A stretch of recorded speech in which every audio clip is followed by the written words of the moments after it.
Está conosco a partir de agora aqui o Rogério Carvalho, que é o líder do PT no Senado, já a postos para conversar com a plateia do UOL. Está aqui. Olá, senador. Bom dia. Seja bem-vindo. Tudo bem? Obrigado. Vocês vão conseguir dar uma cambalhota nesse PL aí antifacção ou não no Senado, hein? Olha, é uma missão um pouco difícil, mas eu acho que a gente consegue melhorar um pouco. Aí tem que voltar para a Câmara, e aí eles vão piorar outra vez. Né? Se não tiver mobilização social, o risco de ficar do jeito que está, mesmo que a gente aprove mudanças aqui no Senado. Senador, a gente estava até comentando isso mais cedo, né? A proposta vai agora ao Senado. Ainda que o Senado consiga despiorá-la ou melhorá-la, isso vai voltar para a Câmara, né? E a Câmara, muito provavelmente, vai retornar ao texto do Derrite, vai ao Lula, o Lula pode até vetar parcialmente a proposta, e depois o Congresso, que hoje é majoritariamente oposicionista, pode derrubar os vetos do presidente. Acha que isso termina no Supremo de novo? Eu acho que termina no Supremo, porque o que vai acontecer aqui, vendo o que vem acontecendo, né? Uma lei que mexe com legislação penal, né? E que mexe e deixa brechas, porque não altera outros dispositivos legais, deixa imprecisa a definição do que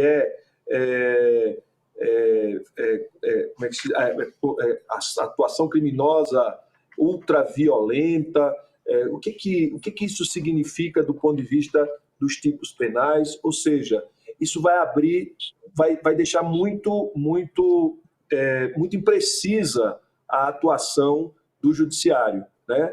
E isso vai dar margem para favorecer a bandidagem, ou seja, quem precisa ter e construir argumentos diversos para se defender na justiça, vai utilizar essa imprecisão para poder tirar vantagem. Então, o que vai acontecer é que vai acabar na justiça. E algumas outras questões, qual é que vale, qual que não vale, qual dispositivo que vai valer, que não vai valer, também vai acabar no judiciário. Então, como, por exemplo, essa questão aqui da competência da Polícia Federal para as relações internacionais, que agora as polícias estaduais podem. Isso pode acabar também com uma ação de inconstitucionalidade, né? Tem várias questões aqui que a gente deve melhorar, ou o presidente deve vetar por uma questão de constitucionalidade, e aí deve ir para o judiciário, para o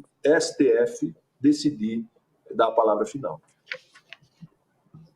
Agora, senador, considerando a possibilidade de que, voltando o projeto para a Câmara, obviamente ela mexida novamente, essa passagem do projeto pelo Senado também não pode ser aproveitada como uma oportunidade para o Senado, obviamente que isso vai ser muito mais provocado pela base do governo do que pela oposição, óbvio, mas dessa passagem do projeto pelo Senado ampliar o debate para a sociedade civil, para a população, com relação às fragilidades do projeto, quer dizer, não guardar para si apenas uma decisão do que melhora ou do que piora, do que retira, do que mantém, para poder devolver, mas um debate o mais aberto possível, no sentido de tornar o mais transparente possível quais são as fragilidades do projeto e o quanto que ele não resolve efetivamente o problema da criminalidade no Brasil, se esse é o caso. Não apenas esperar uma pressão que venha da sociedade civil, que eu espero que venha, mas como o Senado torna isso mais transparente para que as fragilidades do projeto sejam de maneira mais exposta. Ronilson, essa é uma aposta que a gente quer fazer, né?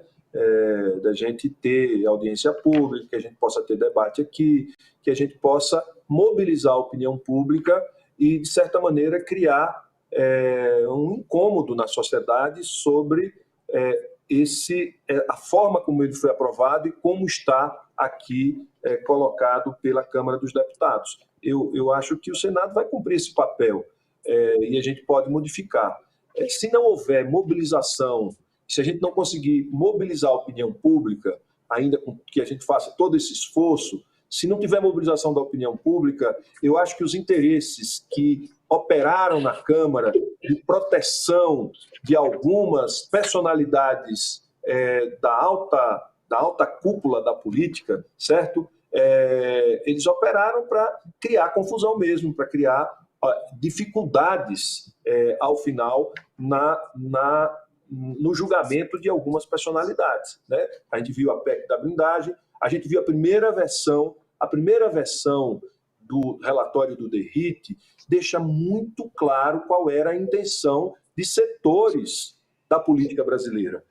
Uma delas era, primeiro, impedir que a Polícia Federal pudesse agir de forma sigilosa, que teria que informar as polícias civis e aos governadores e às outras autoridades, ou seja, precisava vazar. A Polícia Federal precisava vazar as suas operações para poder fazer a operação. Isso significa não querer que a Polícia Federal cumpra o seu papel. A outra questão era que mudava uma série de procedimentos que geravam nulidades naquilo que já foi feito, por exemplo, na Operação Carbono Oculto. Então, as impressões digitais de algumas lideranças políticas no sentido de impedir a atuação da Polícia Federal estava no projeto de lei. E isso vai sendo retirado, essas impressões, mas fica aqui o problema da confusão e da imprecisão da lei na hora de fazer a aplicação dela. E isso só favorece a bandidagem e ao crime organizado. O presidente da Câmara, o presidente da Câmara, Hugo Mota, concedeu uma entrevista agora há pouco à Rádio CBN, e ele disse que, na análise dele, o governo foi infeliz ao ficar contra o projeto do DERRIT. Foi uma declaração. Ele afirmou que o governo errou ao se posicionar de forma contrária à aprovação do projeto de lei. Ele deu essa declaração agora pela manhã. Ele diz: eu penso que o governo foi infeliz quando ficou contra a proposta, porque DERRIT teve sensibilidade e eu pude mediar isso enquanto presidente da Câmara, na construção de uma proposta que fosse viável do ponto de vista técnico e legislativo e não colocasse, por exemplo, em risco a nossa soberania. E, na sequência, a Mota disse que narrativas do governo foram caindo por terra no decorrer da tramitação da proposta. Ele diz: na hora em que o governo decide politicamente ficar contra, eu penso que o governo errou, porque essa é uma pauta da sociedade brasileira. Crise aí entre o Congresso e o governo?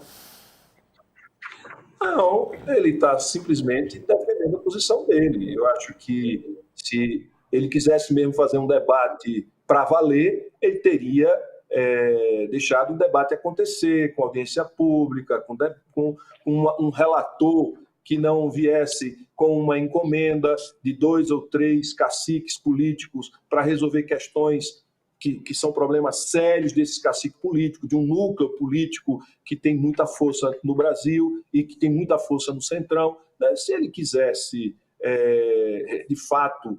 porque aqui não é uma questão de ser feliz ou de ser infeliz, é de ser eficiente ou não ser eficiente. Aqui não é uma questão que dá para fazer muito acordo. Ou você faz uma legislação objetiva, clara, que sirva ao propósito de melhorar a atuação do judiciário e a atuação do sistema de justiça e de segurança no combate ao crime organizado, ou não vai ser, porque isso é uma questão objetiva, não é uma questão ideológica. Aqui tem uma questão de interesse, certo? Não cabe posição, porque quem quer resolver o problema, neste caso, todas as frentes são importantes, não tem uma mais importante do que outra. Não dá para combater o crime só com ação na rua ou só com combate ao financiamento ou com inteligência, cortando o fluxo de recursos, lavagem. Não, tudo isso é importante, como também é importante o combate no território. Tudo isso é importante. Agora, como é que nós vamos impedir que interesses específicos de determinadas lideranças que podem estar envolvidas com as franjas do crime organizado para se proteger e interfere na legislação, eu acho que isso é uma questão que precisa, que é isso que está em discussão neste momento e que a gente aqui no Senado não pode se submeter a isso. Senador, o seu colega de partido, o Lindbergh Farias, deputado, líder do PT lá na Câmara, o senhor é líder do PT no Senado, ele disse na origem, quando o Hugo Mota escolheu o Guilherme Derrite como relator dessa proposta, ele disse que o governo Lula sofreu um furto com abuso de confiança. O furto se deve ao fato de que a oposição ocupou uma proposta que originalmente era do governo, essa proposta antifacção.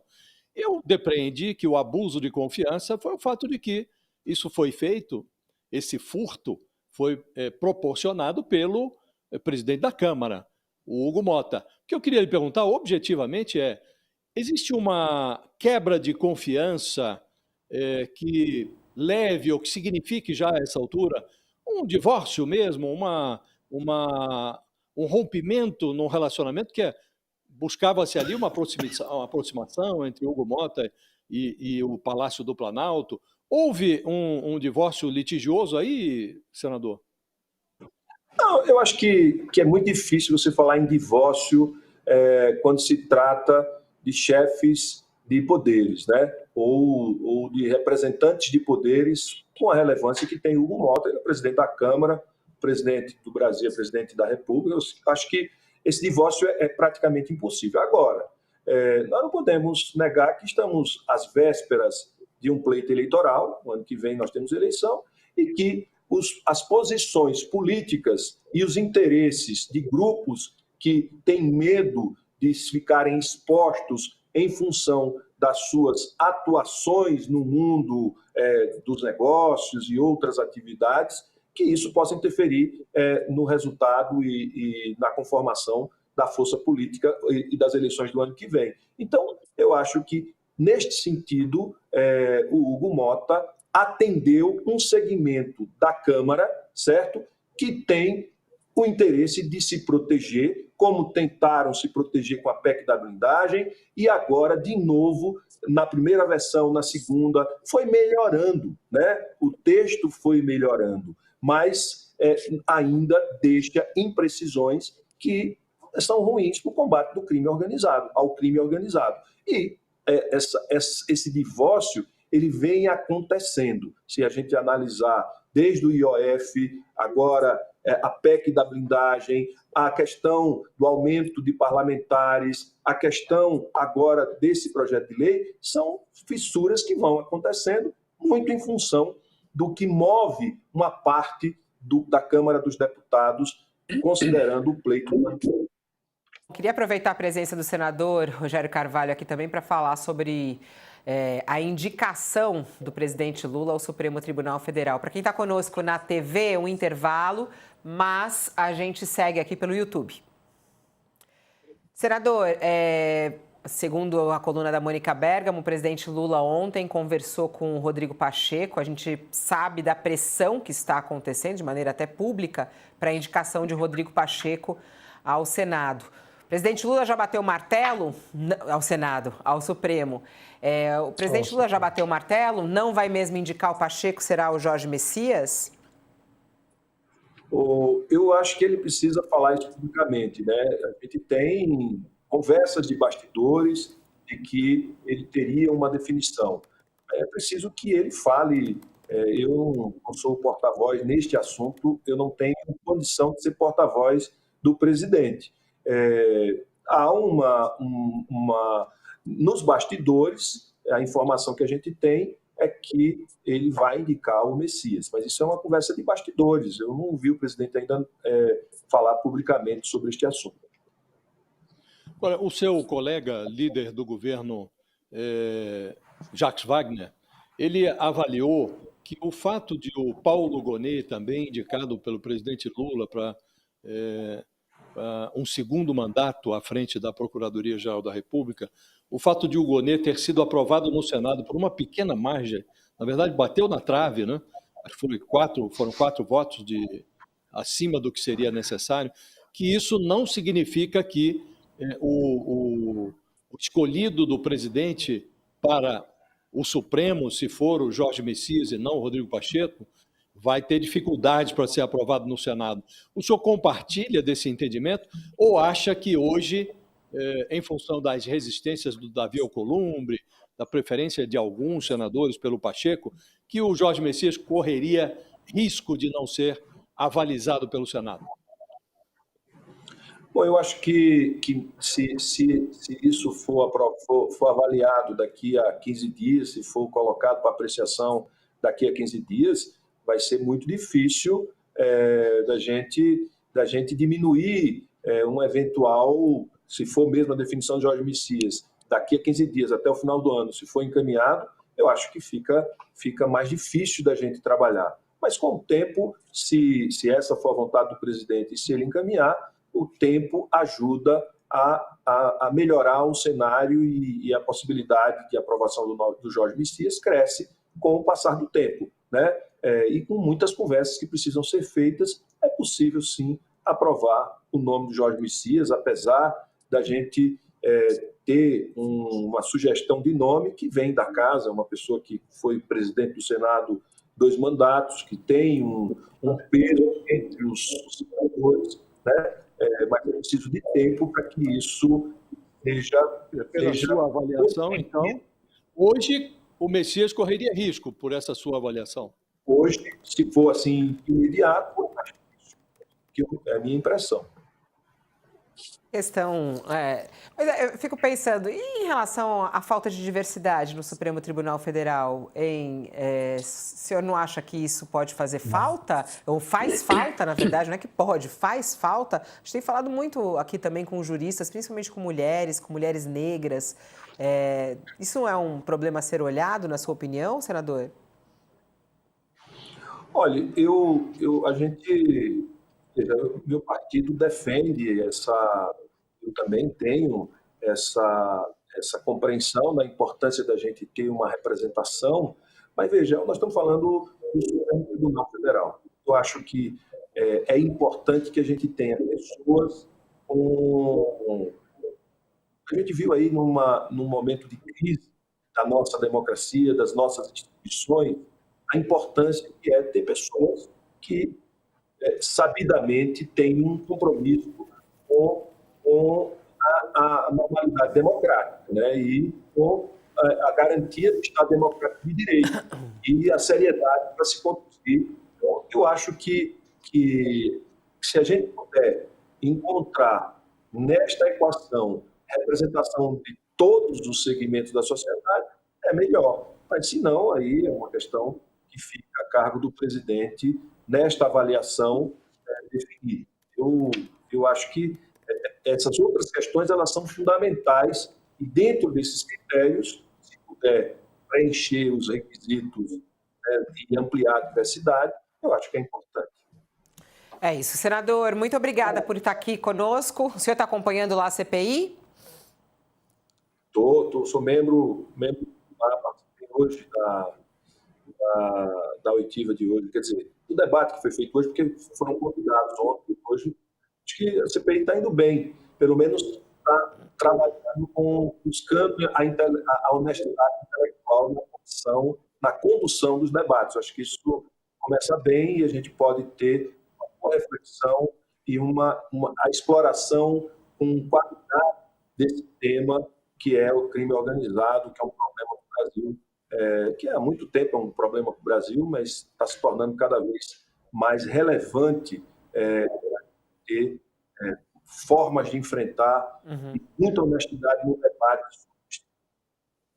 Ok, muito obrigada, senador. Rogério Carvalho conosco ao vivo aqui no nosso All News. Até a próxima.